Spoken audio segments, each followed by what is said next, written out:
سیدہ عائشہ رضی اللہ تعالی عنہا پہ یہی تو بہتان لگا تھا۔ غزوہ بنی مصطلق جو 6 ہجری کا ہوا ہے، اللہ کے رسول صلی اللہ علیہ وسلم نے حکم دیا چلو بھائی، تو سیدہ عائشہ رضی اللہ تعالی عنہا باہر گئیں قضاء حاجت کے لیے، تو ہار ان کا گم ہو گیا، اس کی تلاش میں وہ لیٹ ہو گئی۔ جب وہ پہنچی اپنی سواری کے پاس تو قافلہ جا چکا تھا۔ صفوان بن معطل رضی اللہ تعالیٰ عنہ یہ ریئر گارڈ تھے، پیادہ جو صرف سامان اکٹھا کرنے کے لیے تھے۔ تو سیدہ عائشہ رضی اللہ تعالیٰ عنہ ہلکی پھلکی تھی، اونٹ والوں نے جب اونٹ ہانکا تو انہیں سمجھا کہ ہودج میں سیدہ عائشہ موجود ہے، ان کو تو خیال ہی نہیں آیا، انہوں نے اپنی ایک چادر لی اور لیٹ گئی۔ صفوان بن معطل رضی اللہ تعالیٰ عنہ جب آئے تو انہوں نے دیکھا کہ یہ کون؟ پردہ ذی القعدہ 4 ہجری کو نازل ہوا ہے، یہ 6 ہجری کی بات ہے۔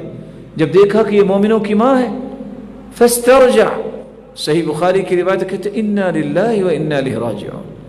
تو سیدہ عائشہ فرماتی ہے فخمرت وجہی بجلبابی، میں نے اپنے چہرے کو فوراً جلباب سے، چادر سے ڈھانپ لیا، اور سواری پہ میں بیٹھی اور قافلے کے ساتھ جا کے ملی۔ منافقوں کو یہ موقع مل گیا۔ اللہ کے رسول صلی اللہ علیہ وسلم کو جب یہ پتہ چلا کہ منافقوں نے تہمت لگائی عبداللہ بن ابی بن سلول، پریشانی تو کتنی ہو سکتی ہے، آپ اندازہ نہیں کر سکتے۔ دونوں اوس اور خزرج کے سرداروں کو بلایا کہ میرے بارے میں یہ کہہ رہا ہے فلاں۔ ایک نے کہا کہ اللہ کے رسول حکم کرے اگر اس قبیلے میں سے ہے تو ان کے ہم گردن اڑائیں گے۔ وہ سردار کھڑا ہوا کہ تمہیں جرت کیسے ہوئی کہ تم کہو کہ میرے قبیلے کے بندے کی گردن اڑاؤ؟ وہ لڑائی شروع ہو گئی۔ آپ نے فرمایا چھوڑ دو، یہ پہلا طریقہ تھا، کام نہیں آیا۔ آپ نے ایک دوسرا طریقہ اختیار کیا،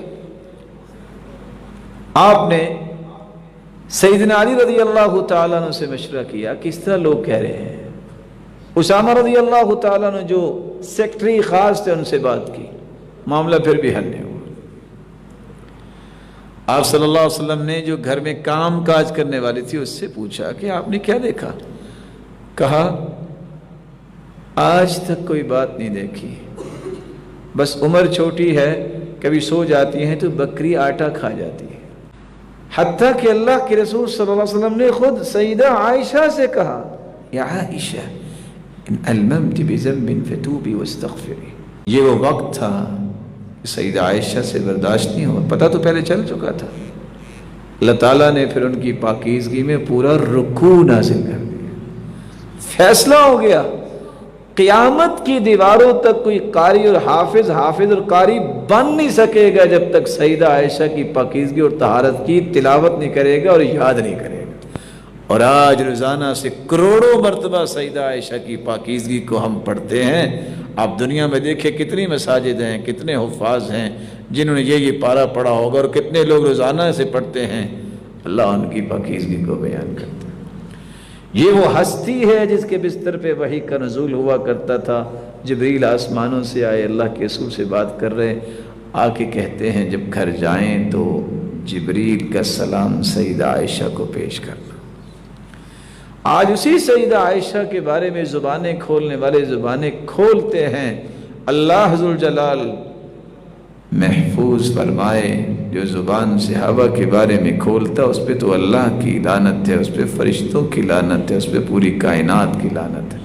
آپ حیران ہوں گے سن کے، اللہ اپنے محبوب کو سجدے میں بھی اپنے پاس بلا سکتے تھے، رکوع میں بھی بلا سکتے تھے، قیام میں بھی بلا سکتے تھے، قرآن پڑھتے بلا سکتے تھے، لیکن جب بلایا ہے تو سیدہ عائشہ فرماتی ہیں، حدیث کے الفاظ کیا ہیں، بین حاقنتی و ذاکرتی، ٹیک بھی سید المرسلین نے لگائی ہے تو سیدہ عائشہ کے ساتھ لگائی ہے۔ اور سلسلہ صحیحہ کی روایت بتاتی ہے اللہ کے رسول نے فرمایا مجھے اللہ نے جب یہ بتایا ہے عائشہ کہ تم جنت میں میری بیوی ہوگی، مجھ پہ موت کی سختیاں آسان ہوگی۔ اسی لیے سلف صالحین جب دیکھتے تھے کہ مومنوں کی ماں کے بارے میں کوئی بات کرتا تو وہ کہتے تھے جس کے گھر میں بیٹی پیدا ہو عائشہ کا نام رکھو، تاکہ پتہ چلے مسلمانوں کو مومنوں کی ماں سے محبت کتنی ہے۔